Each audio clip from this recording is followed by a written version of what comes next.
masaa ifikapo masaa jioni, watakuwa na printa mati ambao watakuwa nafanya miujiza ambao wanafanya treni yao.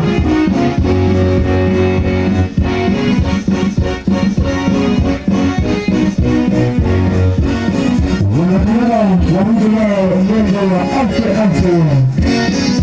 wakiona waliovalia wasana rasmi ya kikovu cha wanapatengani.